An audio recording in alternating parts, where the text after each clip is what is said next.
I'm Clara Martin, 26, grinding through double shifts at Moonbeam Coffee on 5th Street, scraping together every penny for the wedding I'd envisioned since Brian slipped a modest silver ring onto my finger 3 years ago. He'd apologized for its simplicity, promising a dazzling diamond when we married, but I cherished the promise, not the ring. Brian was my everything. Tall, confident, with dark hair that fell perfectly across his forehead, his charm making me feel like the only woman in the world. A finance hotshot, he wore tailored suits and drove a sleek black BMW that made my battered Honda look like a relic. We met 4 years ago during a torrential rainstorm at the cafe. He ordered a black coffee, sat by the window, and flashed a smile that wasn't the usual customer service politeness. "You have beautiful eyes," he said, and my cheeks burned as I fumbled his change. Within a month, we were inseparable. By 6 months, I was spending most nights in his modern apartment, a world away from my cramped studio. But the warning signs were there, lurking like shadows I refused to see. He dodged talks of our wedding, always murmuring soon, or when the time's right.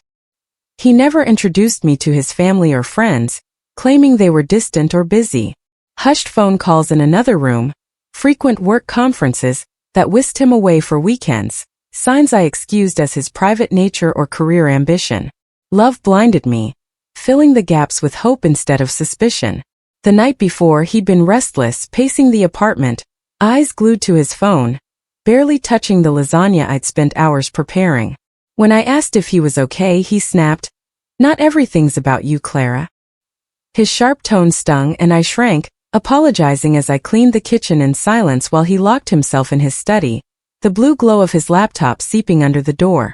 That Saturday morning I woke alone, the apartment silent except for the hum of distant traffic.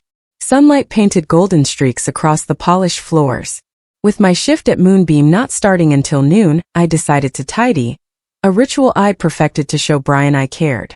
I stripped the bed, gathering sheets, when a stray sock led me to crawl beneath the frame. There, tucked against the mattress's edge, was a corner of white paper. A bill, I thought, or some work document Brian often left scattered. But my fingers closed around thick, luxurious cardstock, the kind reserved for momentous occasions. My pulse quickened as I pulled it free, expecting our wedding invitation, a surprise he'd hidden. Instead, the names hit like a blade. Brian Pedro Hendris and Sophia Elizabeth Hartwell, marrying in 2 days. The world tilted, my breath catching as I reread the words, praying it was a mistake. But the date, October 14th, 2025, loomed undeniable. Betrayal clawed through me, sharp and suffocating. 4 years of devotion, cooking, cleaning, reshaping my life around his needs, wasted. I turned down job offers that required moving, declined friends' invitations to please his preference for quiet nights, even changed my wardrobe to match his classic taste. Who was Sophia? How long had he known her? Were those conferences spent with her? Every deflected wedding talk, soon Clara, now revealed as a cruel lie. I sank to the floor, the invitation pressed against my chest, my mind spiraling. Had I been a placeholder, a convenience while he built a life with her? The front door opened. Brian returned, gym clothes damp with sweat, holding 2 coffee cups from Moonbeam. His eyes found the card, and his warm facade shattered, replaced by a cold, calculating stranger. "What's that?" he asked, voice flat. I held up the invitation, hands trembling. "Explain how you're marrying Sophia in 2 days after promising me for years." He set the cups on the dresser with deliberate slowness, buying time. "Clara, listen." "No." "Explain." My voice cracked, raw with pain. He laughed, a bitter, cutting sound that froze my blood. "Did you really think I'd marry a coffee shop girl who can barely make rent? Look at my life, my apartment, my car, my world. You said you loved me. I said what you needed to hear. You were convenient, cooked my meals, cleaned my place, always there when I needed you. But marriage? That was never you. Sophia's from my world. Her father owns hotels, she's got a Columbia master's.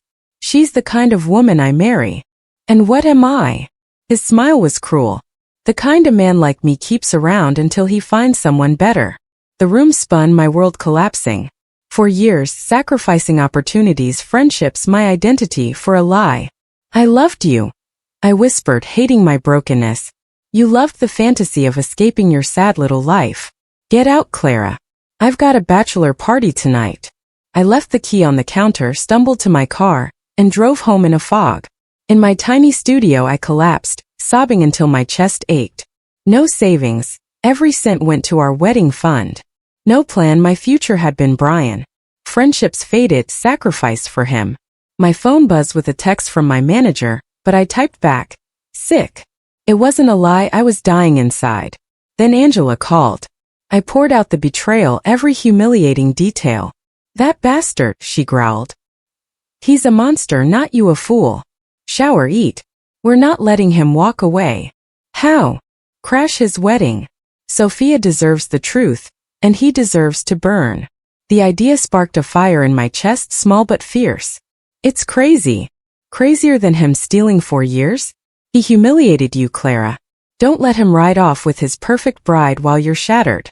Her words stoked my resolve.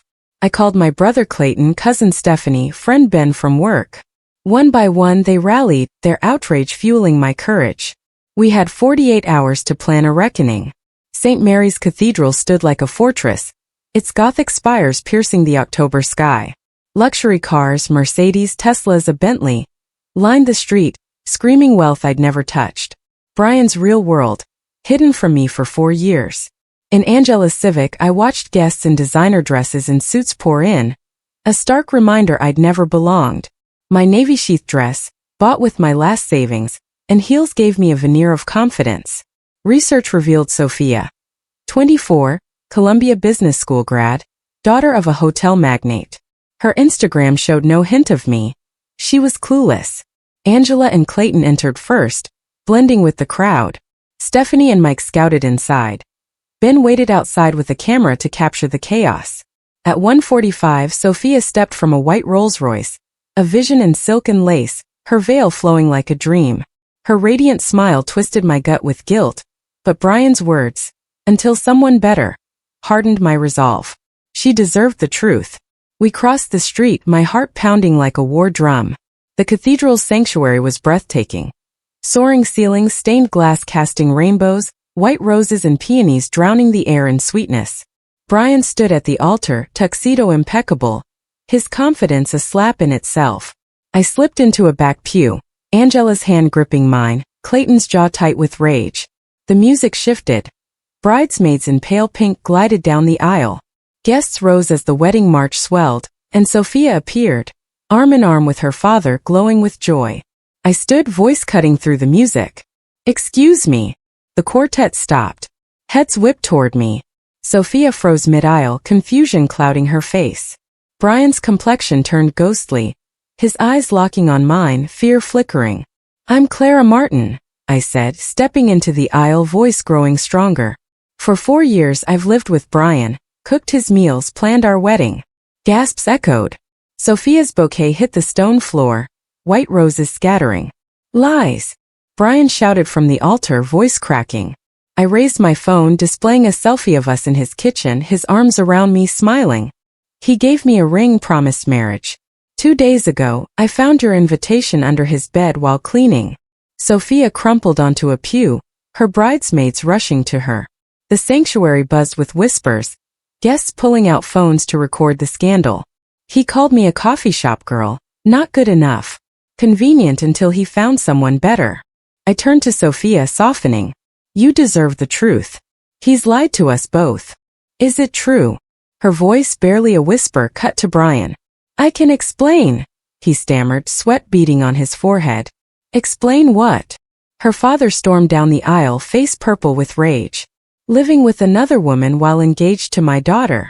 Brian's panic erupted. "She's a crazy ex trying to ruin me." A new voice sliced through. "She's telling the truth." Brian's mother, silver-haired and regal, stood in the doorway, her presence commanding silence. "I've seen the pictures on his social media, carefully untagged." "Mother." Brian's voice broke like a teenager's. "I investigated you," she said, striding forward. "Embezzling from your company, forging documents, stealing from my accounts. I turned the evidence to the police." Sirens wailed outside, growing louder. The cathedral erupted in shocked murmurs. "You called the police on your son?" Sophia's mother gasped, clutching her pearls. "On a criminal. Mrs. Hendress replied, voice like ice. Actions have consequences. Brian spun wild-eyed, searching for an escape. Sophia, this is our day. Tell them what? Sophia rose, her wedding dress rustling like armor. That I'd marry a liar, a thief? She slapped him, the sound echoing like a gunshot. For Clara. Another, harder. For me. Police burst through the doors. Brian Hendress, you're under arrest for embezzlement, fraud, theft. Handcuffs clicked as he was led away, his protests drowned by the chaos. Guests fled, some offering awkward condolences to Sophia, others eager to escape the scandal. Sophia approached my pew, her dress wrinkled, makeup streaked with tears. You saved me from the biggest mistake of my life. I'm sorry for your 4 years. I'm sorry too, for both of us. We stood, two women bound by betrayal, united in survival. 6 months later, Moonbeam Coffee was transformed. Angela and I had bought it, painting the walls sage green, adding cozy seats and my fresh-baked pastries. The cafe thrived, a beacon of our resilience. Sophia walked in, her short hair framing a freer face. She'd become a friend, our shared pain forging an unlikely bond. 2 lavender lattes, she said, grinning. I got the Portland nonprofit job. That's incredible. I prepared the drinks and joined her by the window, spring buds blooming outside. Our loans approved, expanding downtown with live music events. We'd rebuilt through therapy, sleepless nights, and fierce determination. Brian got 5 years for embezzlement. His mother's testimony sealed his fate. She'd visited once, fragile but resolute. He was entitled like his father. You were brave to speak. No word from Brian, my heart had closed that door. I dated cautiously, trusting my instincts, rekindling old friendships. Sophia moved to Portland, her steps confident. Angela burst in with farmers market flowers, petals flying as she hooped. We got the loan. As sunlight bathed the cafe, customers filled the space with laughter. I was happy, not the fragile kind tied to another's whims, but a deep, hard-won joy. Brian's betrayal had shattered me, but it forced me to rise, to build my own empire, my own story. I wasn't the woman he discarded. I was the one who fought back, who demanded justice, who refused to fade. His perfect wedding became his downfall. Mine became my freedom. That was my revenge, living boldly, unapologetically, while he withered in the cage of his lies.